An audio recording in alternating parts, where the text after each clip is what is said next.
कूफा शहर में एक औरत थी यहूदिया, उसका शौहर मर गया और हजरत अली से बहुत जलती थी और खूबसूरत बहुत थी, बेवा हो गई। तो उससे लोग निकाह का पैगाम भेजने लगे। तो उसने कहा कि अब मैं उस नौजवान से निकाह करूंगी जो मेरे महर में अली का सर काट के मुझे दे।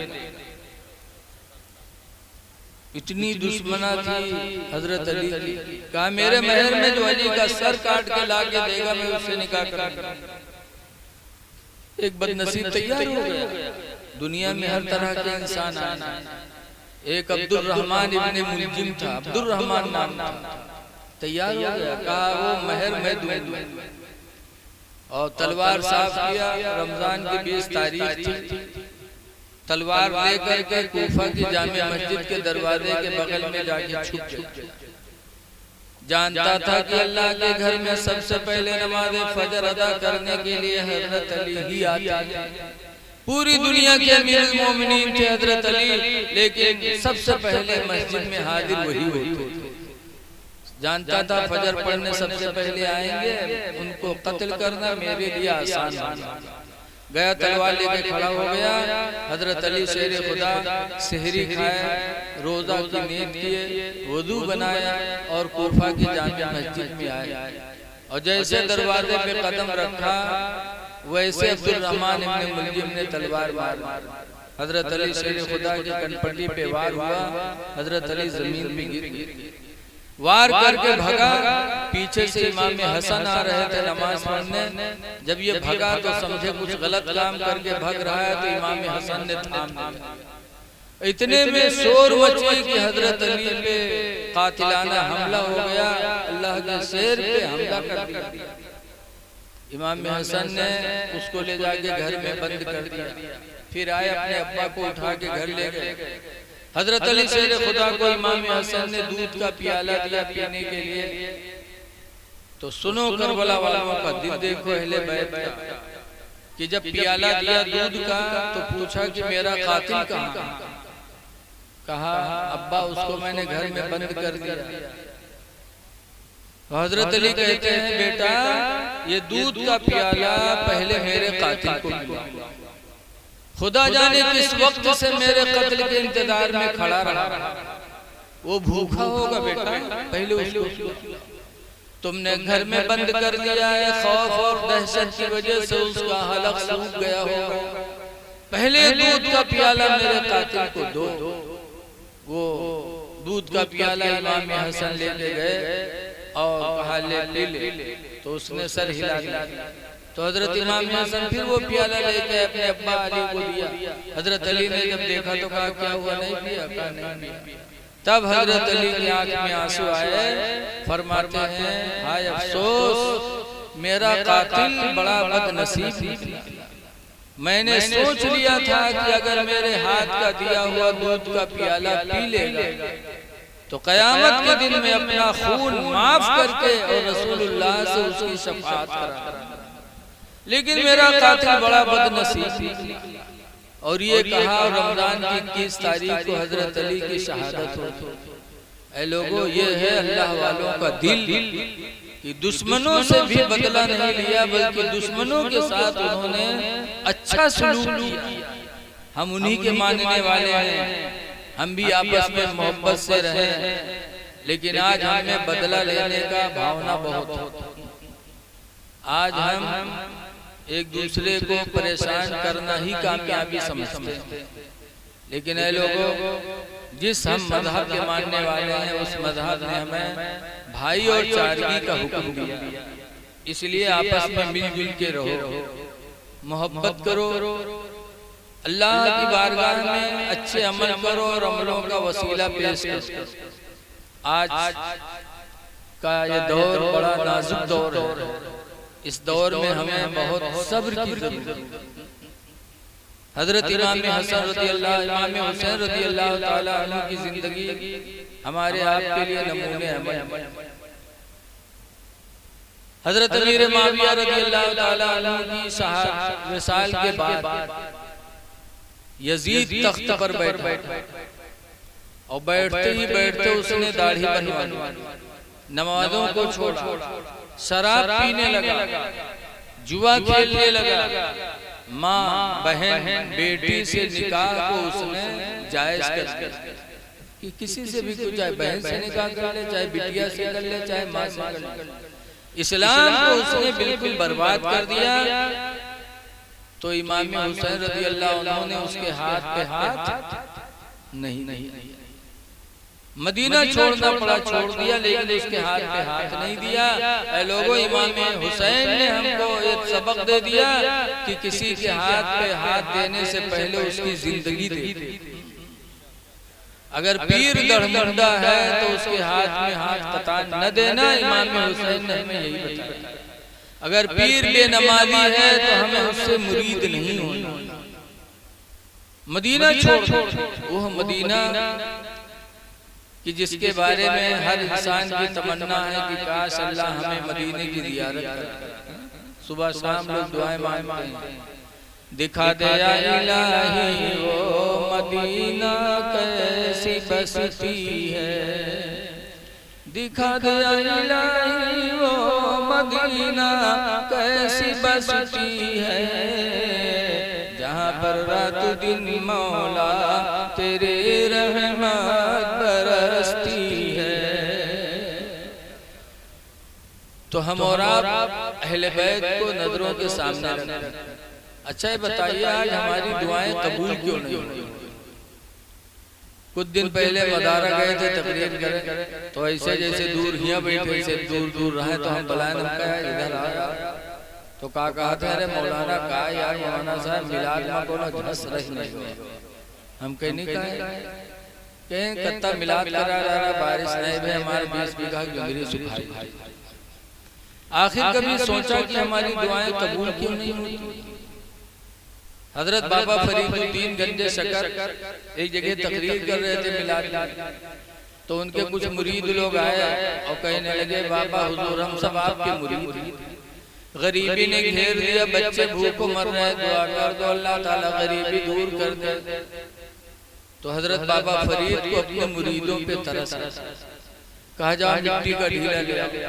मिट्टी का ढीला लाया, बाबा फरीद ने लिया, अव्वल आखिर दरूद शरीफ पढ़ा, 3 मरतबा कुल हुवल्लाह पढ़ा, फूंक छोड़ा तो मिट्टी का ढीला सोना बना दे दिया मुरीदों को कि जाओ बेचकर अपनी जरूरत पूरी करो। मुरीद गए बेचारे, बेचे माला माल हो गए, सोने का ढीला। मिलाद में बहुत से लोग बैठे रहे, वो मैं एक आदमी देखे तो कहे तो आज पता चला है सोना बनाना बड़ा आसान है। वो लाके दरूद पढ़ो, 3 मरतबा कुल हुवल्लाह पढ़ो, फूंक छोड़ो, सोना तैयार। कहीं से तो आज जान मिला हो। बौठा मिला से 12-1 बजत रहे, करेगा अपने मेहरबान जगह इसके उठ जा ढीला ले गया तो चौके के ढीला जल्दी ला, पता नहीं बने ना बने रे। तो कैसे कुछ बताइयो बोरो का बने ना बने। तो कहे सुनो, बाबा फरीद के महफिल में बैठा था तो उन्होंने मिट्टी के ढीले पे अव्वल आखिर दरूद पढ़ा, 3 मरतबा कुल हुवल्लाह पढ़ा, फूंक छोड़ा तो मिट्टी का ढीला सोना बन गया। अभी ताजा मामला है, जल्दी जा, बात में पता नहीं बने ना बने रे। तो बहुरतिया रात में गए खेते में और ढीला के बजाय बहुत बड़ा चिप्पा उठा, मुड़े देख गए, कापत हापत ला के रखे, मर्दबा देखे तो कहे सारे तुझसे हम ढीला कह रहा है तो पूरा चिहार उठा ले। तो कहा था अरे जल्दी करो, बने तो चिप्पा चिहार बने, ढीला कहेगा। तो वो सोचे सांप पढ़े गोते पे और चिप्पा बन जाए तो बहुत मामला अच्छा हो। तो आंखें बंद की, अव्वल आखिर दरूद शरीफ पढ़ा, 3 मरतबा कुल हुवल्लाह पढ़ा, फूंक छोड़ा, फिर आंखें खोली तो देखी तो चिप्पा वो वैसे धरा। तो सोचिस कि हो सकता है कोनो गलती हुई है, फिर पढ़ी, फिर फूंकी, फिर देखी, फिर वैसे पढ़त सुबह हो गए, मुंह में फेना आएगा लेकिन चिप्पा में कोई फर्क नहीं आया। तब उठा बाबा फरीद के पास गया, कहा हुजूर क्या मामला? आपने रात में मिट्टी के ढीले पे अव्वल आखिर दरूद पढ़ा, 3 मरतबा कुल हुवल्लाह पढ़ा और फूंक छोड़ा तो मिट्टी का ढीला सोना बन गया, और मैं पूरी रात पढ़ के फूंकता रहा लेकिन चिप्पे में कोई फर्क नहीं आया। तब बाबा फरीदुद्दीन गंजे शकर ने कहा था कि बेटा जो तुमने पढ़ा वही मैंने भी पढ़ा था, लेकिन फर्क सिर्फ मेरी और तुम्हारी जबान का है, फर्क मेरी और तेरी जबान का है। अल्हम्दुलिल्लाह इतनी जिंदगी गुजर गई, मैंने कभी जबान से झूठी बोली नहीं बोली, कभी किसी को गाली नहीं दिया, कभी किसी की गीबत नहीं की, कभी किसी के खिलाफ कोई गवाही नहीं दिया, बुरी बातों से अपनी जबान को मैंने बचाया। तो अल्लाह ने मेरी जबान में वो असर दे दिया कि मिट्टी को फूंक दो तो अल्लाह ताला सोना बना दे। तुम भी चाहते हो तो अपनी जबान को बुरी बातों से बचाओ। इसलिए ऐ लोगों, आज दुआएं कबूल क्यों नहीं होती हैं? रातों दिन हम झूठ बोलते, हम एक दूसरे की गीबत करते, चुगली खाना कितना गुनाह है। हदीस पाक में नबी सईद बिन खुदरी काला काला रसूलुल्लाह, हजरत अबू सईद खुदरी सहाबी रवायत करते हैं कि अल्लाह के रसूल ने इरशाद फरमाया, अल-गीबतु अशद्दु मिनज़-ज़िना, कि गीबत ज़िना से भी बदतर है। ज़िना में उतना गुनाह नहीं जितना गुनाह गीबत करने में पड़ता है, लेकिन हाय अफसोस आज हम जहाँ बैठते दूसरे की बुराई करते। अल्लाह कुरान में फरमाता वैलुल लिकुल्लि हुमज़तिन लुमज़ा, हिलाकत है, बर्बादी है लगाई बुझाई करने वालों की। लगाई बुझाई न करो, किसी की गीबत न करो। हिलाकत है ऐसे लोगों के लिए, ऐसे शख्स की जबान से निकली हुई दुआएं कबूल नहीं होती। और इसमें ज्यादातर हमारी माँ बहनें मुलव्विस होती हैं, जहाँ चार चार मेहरुए बैठे हैं, बदूसरे के बुराई फसर होता है, फसर ओके बिटियावा ही में रहे, ओके पतो हिवा ही में रहे, ओके बाद जब साखी सहाता हो तो कहीं कुड़िया ही नहीं बोले, अल्लाह कसम हम नहीं बोले, फौरन झूठ। याद रखो, दो चीजें हैं ऐसी जो रोजी को खा जाती। बताया गया रवायतों में दो गुनाह ऐसे हैं जो रोजी को खा जाते, इंसान मुहताज हो जाता है। वो दो गुनाह कौन है? एक तो झूठ और दूसरा ज़िना। आदमी जब झूठ बोलने लगता और ज़िना करने लगता तो इंसान की रोजी के दोनों गुनाह खा जाते हैं। बड़ा सा बड़ा आदमी एक दिन रोड पे आ जाता है। कितनों की हम मिसाल दे दें, 18 ट्रक और तमाम दौलत और अय्याशी करने लगे। जब दौलत होती है ना तो मुसलमान बहक जाते हैं, फौरन अय्याशी दूसरी की माँ बहन बेटी पर निगाह डालने लगते हैं। देखा हमने कि 18 ट्रक बिक गए, जो दौलत थी खत्म हो गई, करोड़ों रुपया चला गया इधर उधर। आज वो दूसरों से कर्जा मांग रहे हैं तो उनकी रोजी रोटी चली। तो दो चीजों से अपने आप को बचाओ, एक तो झूठ और एक ज़िना। ये दो चीजें इंसान की रोजी को खा जाती। तो इस दौर में हमको आपको इन चीजों से बचने की जरूरत है ताकि अल्लाह ताला हमारी दुआओं को कबूल करे। ज़िना भी ऐसा गुनाह है जो इंसान को बर्बाद कर देता है। आदमी बचना चाहे तो बच सकता है। आपने देखा होगा जब इंसान बचता है तो अल्लाह उसके लिए कोई न कोई रास्ता निकालता है। एक बुजुर्ग थे, उनका नाम था मुश्की, उनका नाम था मुश्की। तो मुश्की का मतलब न जाने क्यों मुश्की आवा करता। मुश्की उनका नाम पड़ा कि उनके बदन से मुश्क की खुशबू निकला। हमेशा उनका बदन मुश्क की जैसे खुशबू निकाला करता था। मस्जिद में नमाज पढ़ने जाते तो नमाजियों में झगड़ा होता, हम दारे खड़े हुए, हम दारे खड़े हुए कि नमाजों पढ़े मुश्क की खुशबू मिला। एक दिन नमाजियों में झगड़ा होगा तो लोगों ने पूछा, मुश्किल बताओ, हम लोग अच्छा इधर लगा के आते हैं लेकिन खुशबू नहीं निकलती हम लोगों के बदन से, और तुम्हारे बदन से इतनी खुशबू, आखिर वो कौन सी खुशबू है मार्केट में जो तुम खरीद कर लगा के आते हो? तब मुश्किल ने कहा, हम कोई खुशबू नहीं लगाते। अरे फिर कैसे आपके बदन से मुश्किल की खुशबू आती है? तब हजरत मुश्किल ने अपना वाकया बयान किया कि लोगों, मैं एक गरीब बाप की औलाद, मेरे अब्बा गरीबी की वजह से मुझे कपड़े की दुकान पे नौकर रख दिए थे। मेरी जवानी का आलम था, जवान हो रहा था, रेखे मेरी कुछ निकली थी। कपड़े की दुकान पे नौकर रख दिया। गरीबी की वजह से मैं कपड़ा उठा के रखता था, देता था, उठाता था, देता था। एक दिन एक बुढ़िया ही कपड़ा, तो उसने मेरे मालिक से कहा कि मुझे अपनी पतोहिया के लिए कपड़ा लेना, फला फला थान दे दो, अपने इस बच्चे को मेरे घर ले चले और मेरी बहू देखेगी, जो कपड़ा पसंद करेगी मैं ले लूंगी, पैसे दे दूंगी, बाकी कपड़े ले आएगा। मेरे मालिक ने कपड़ा देकर उसके साथ भेज दिया। मुश्किल फरमाते हैं कि जब वो बुढ़िया अपने घर लेके गई, कपड़ा रखाया, फिर अपने बहू को बुलाया और उसकी बहू आई और आते आते जब उसकी निगाह मेरे चेहरे पर पड़ी तो मुस्की खूबसूरत और जवानी शुरू हो रही थी। फरमाते हैं जब उसकी बहू ने मेरे चेहरे पे निगाह डाली तो उसकी दिल की दुनिया बदल गई और कपड़े की तरफ ध्यान भी नहीं दिया और मेरे ऊपर फरेफ्ता हो गया। अब वहाँ कपड़ा छोड़ के कुछ और हो लगा, उसने ज़िना करना चाहा। मुझे फरमाते हैं कि मैंने कहा अल्लाह की बंदी मुझे बर्बाद न कर, मैं गरीब इंसान की औलाद हूँ, खुदा के लिए दूर हो। लेकिन वो न मानी, खंजर ले आई, कहा अगर मुझसे नहीं मिलोगे तो मैं तुम्हें कत्ल कर दूंगा। मैंने कहा अल्लाह की बंदी देख, इस बंद घर में भी खुदा देख रहा है, लेकिन वो न मानी। शैतान उसके ऊपर बिल्कुल मुसल्लत। फरमाते हैं मैं दिल ही दिल में सोच रहा था या अल्लाह जान बचाना भी जरूरी है और इस ज़िना से बचना भी जरूरी है, या अल्लाह कोई रास्ता पैदा कर दे।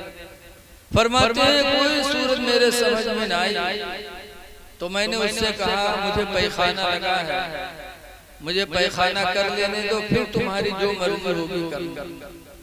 तो वो लेके गई लेटरिन, लेटरिन में बंद किया, बाहर खंजर लिए खड़ी थी।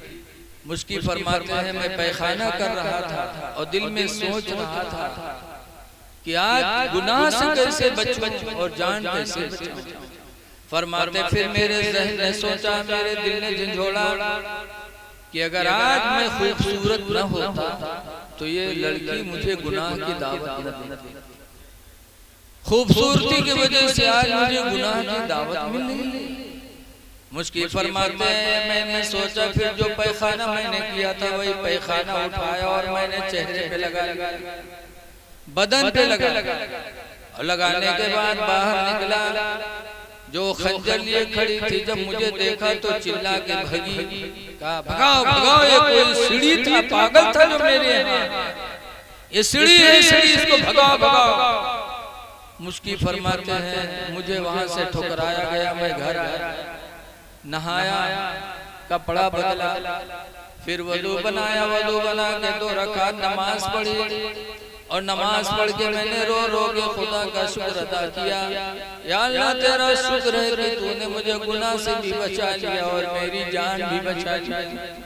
फरमाते हैं मैं दुआ कर ही रहा था कि गैबी आवाज आने लगी, ऐ मेरे बंदे तूने मेरी रज़ा के लिए अपने को गंदगी में मुलव्विस किया। ऐ मेरे बंदे मेरी इज्जत और जलाल की कसम, अब जब तक तुम दुनिया में जिंदा रहोगे हम तुम्हारे बदन से मुश्क की खुशबू पैदा करते रहेंगे। उसी तारीख से अल्लाह ने मेरे बदन से मुश्क की खुशबू निकाल दी जो आज तक निकल गई।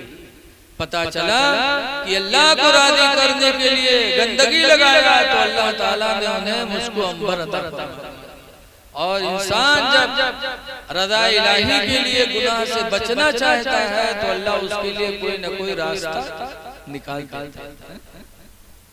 हजरत यूसुफ की जिंदगी देखो, जब जुलेखा यूसुफ पर दीवाना बनी और बंद घर में शाही महल में लेके गई थी और ताला मारने के बाद यूसुफ से गुनाह चाहा था तो यूसुफ अलैहिस्सलाम ने भी कहा था जुलेखा इस खुशी के महल को गम का महल न बना, लेकिन जुलेखा न मानी।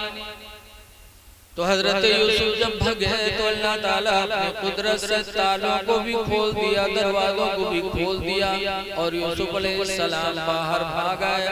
जुलेखा ने पकड़ा पीछे, कुर्ता आया, यूसुफ का कुर्ता फट गया, लेकिन यूसुफ रुके नहीं, बाहर निकला।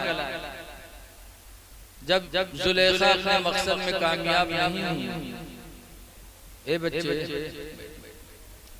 कामयाब नहीं हुई, तो बाहर निकली और रोने लगी। औरतों का मकर बड़ा तगड़ा होता है, खुद ही चाह रही थी, और जब कामयाब ना हुई तो बाहर आई, तो अपने शौहर से कहती है, ये गुलाम की कैसे हिम्मत पड़ी, इसने मेरी आपकी बीवी के बदन में हाथ लगा। और ऐसा रोने लगी कि आंसू धर धर धर धर चल रहे थे। हमारी माँ बहनों को रोना बहुत आता, अल्लाह जाने दुबट्टम लहसुन के पानी लगाए रहा था, तनिके हुए वो भला रोने लगी। कहा इसकी सजा क्या होगी जो आपकी बीवी के बदन में हाथ लगाए। यूसुफ अलैहिस्सलाम को जेल चले गए, लेकिन अल्लाह ताला अपने बंदों के लिए रास्ता निकालता। जेल चले गए तो मीटिंग हुई कि ऐसे ही न भेजा जाए, बल्कि उनकी तहकीक की जाए। कुर्ता देखा जाए यूसुफ का कि पिछला दामन फटा है कि अगला दामन फटा। अगर अगला फटा होगा तो जुलेखा सच्चे, पिछला दामन फटा होगा तो यूसुफ सच्चे। कुरान करीम में काना कुद्दा कमीसो मिन क़बल फसदक़ा 12वां पारा में है कि अगर उनका अगला दामन फटा है तो जुलेखा सच्ची, वहीं काना कुद्दा कमीसो मिन दुबुरिन फसदक़ा, और अगर पिछला दामन फटा है तो यूसुफ सच्चे। तो जब कुर्ता मंगाया गया, यूसुफ का देखा गया तो पिछला दामन फटा था। यूसुफ की सच्चाई मशहूर हो गई और जुलेखा का झूठ मशहूर हो गया। और ऐसा बदनाम जमाना हुई जुलेखा कि जहाँ चार मेहरुए बैठे हैं, कहा जुलेखिया तो कमाल कर गई, वारिस जुलेखिया हाय गुलाम का दिल दे बैठे। ऐसा औरतें बदनाम कर दी कि जुलेखा ने बस्ती छोड़ी और जंगल चली गई। जंगल में अल्लाह अल्लाह करने लगी और यूसुफ की याद में रोने लगी। रवायतों में है कि जंगल में रोते रोते जुलेखा की आंखों की बीनाई चली गई, बुढ़ापा आ गया। एक दिन यूसुफ अलैहिस्सलाम जंगल के सैर के लिए निकले थे और यूसुफ उसी सच्चाई की बुनियाद पर मिस्र के बादशाह बना दिए। जब इंसान अल्लाह को राजी करना चाहता है तो अल्लाह अपने बंदों को तरक्की देते हैं। बादशाह बन गए। एक दिन घोड़े पर बैठे जंगल की सैर के लिए निकले और जुलेखा के बगल से यूसुफ का गुजर हुआ। यूसुफ तो नहीं देखे, लेकिन यूसुफ अलैहिस्सलाम की खुशबू जुलेखा तक मिल गई। अंबिया महका कर, हम नबियों की बराबरी नहीं कर सकते। यूसुफ की खुशबू जब जुलेखा तक पहुंची तो जुलेखा ने आवाज लगाई थी। जुलेखा की बोली कुरान में अल्लाह ने नाज़िल फरमाया। जुलेखा ने कहा था, सुब्हाना मन जअल मुलूका अबीदा, पाक है वो परवरदिगार जिसने मुझ जैसी मलका को नौकरानी बना दिया। व सुब्हाना मन जअल अबीदा मुलूका, और पाक है वो परवरदिगार जिसने यूसुफ जैसे गुलाम को बादशाह बना दिया। जब जुलेखा की बोली यूसुफ अलैहिस्सलाम ने सुना, तब यूसुफ अलैहिस्सलाम जुलेखा के करीब गए। बड़ा तरस आया, पूछा जुलेखा क्या हाल है, मेरे लायक कोई मदद हो तो बताओ जुलेखा। जुलेखा कहती यूसुफ तुम्हारी मोहब्बत में रोते रोते मैंने आंखों की बीनाई गवा दी, नाबीना हो गई हूँ यूसुफ। दुआ कर दो जिस खुदा ने तुम्हें गुलामी से बादशाहत अता फरमाई है, उस खुदा से दुआ कर दो अल्लाह हमारी आंखों में रोशनी वापस कर दे। यूसुफ अलैहिस्सलाम ने दुआ मांगी तो जुलेखा की आंखों की बीनाई वापस हो गई। जी भर के देखा यूसुफ। फिर यूसुफ अलैहिस्सलाम फरमाते जुलेखा और मेरे लायक कोई सेवा। तब जुलेखा ने कहा था यूसुफ दुआ कर दो कि अल्लाह ताला मेरी जवानी वापस कर दे। कोई भवा है बुढ़िया के बाद जवान, लेकिन नबियों की दुआ में अल्लाह ने बड़ा असर किया। यूसुफ अलैहिस्सलाम ने दुआ मांगी तो जुलेखा की जवानी वापस आ गई। फिर कहा और मेरे लायक कोई खिदमत हो बता। तब जुलेखा ने तीसरी मर्तबा में कहा था यूसुफ तुम अपने निकाह में मुझे ले ले। तो यूसुफ अलैहिस्सलाम ने निकाह भी कर दिया और उन्हीं से एक लड़की पैदा हुई बीबी रहमत, जिनका निकाह हजरत अय्यूब अलैहिस्सलाम। और ऐसा उन्होंने सब्र किया अय्यूब अलैहिस्सलाम के साथ कि जिसकी तारीफ बड़ी लंबी है। मेरे कहने का मकसद ये है कि यूसुफ अलैहिस्सलाम ने ज़िना से बचना चाहा तो अल्लाह ने बचा भी दिया और उसी की बदौलत अल्लाह ने उन्हें मिस्र का बादशाह भी बनाया। तो जब इंसान गुनाह से बचना चाहता है तो अल्लाह असबाब पैदा करता है।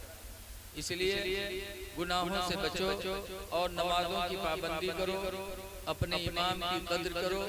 हदीस में है अल इमाम ज़ामिनुन वल मुअज्जिनु मुअतमिनुन, कि इमाम तुम्हारी नमाज का जिम्मेदार है और मुअज्जिन तुम्हारी नमाजों का अमीन। आज हम इमामों की कद्र नहीं कर पाते। मस्जिद में जाइए तो कहीं मौलवी साहब लोटा ही है, कब मौलवी का लोटा बटोरे खाते रहते हैं।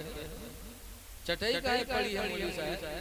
ये अल्लाह का घर है, मौलवी साहब का ठेका नहीं है, हर मुसलमान की जिम्मेदारी। आप पहुंचो, देखो लोटा पड़ा, उठा के रख दो। आप देखो चटाई फैली पड़ी है तो इसको सिमेट के रख दो, अल्लाह तुम्हें भी सवाब अता फरमाएगा। कुरान में फमय्यामल मिस्काल ज़र्रतिन खैरन यरा, जो ज़र्रा बराबर भी भलाई करेगा अल्लाह ताला उसे दे देगा। तो नेकियां करो, नमाजों की पाबंदी करो, सच्ची बोलियां बोलो, दुआ करो कि अल्लाह ताला अपनी रहमत की बारिश नाजिल फरमाए। और सबसे बड़ी बात यह है कि देखिए जहाँ जहाँ अल्लाह ने कुरान में नमाज का हुक्म दिया वहीं पर माँ बाप के साथ एहसान का भी हुक्म दिया।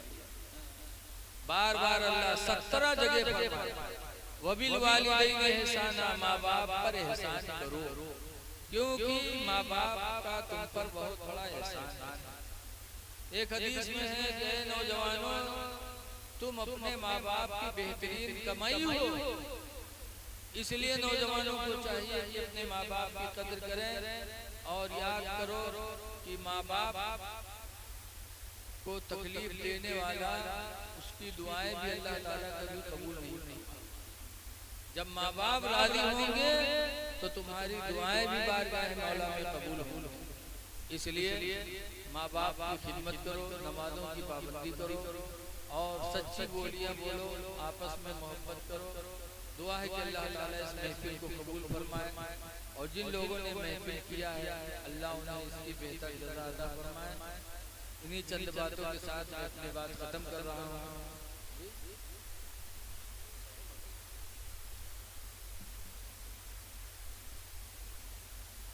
देखिए आपके खतीब इमाम साहब की फरमाइश है, लेकिन पूरी फरमाइश तो नहीं पूरी कर पाएंगे, लेकिन इनकी मोहब्बत है। जिस नबी की उम्मत में अल्लाह ने आपको पैदा किया है उस नबी का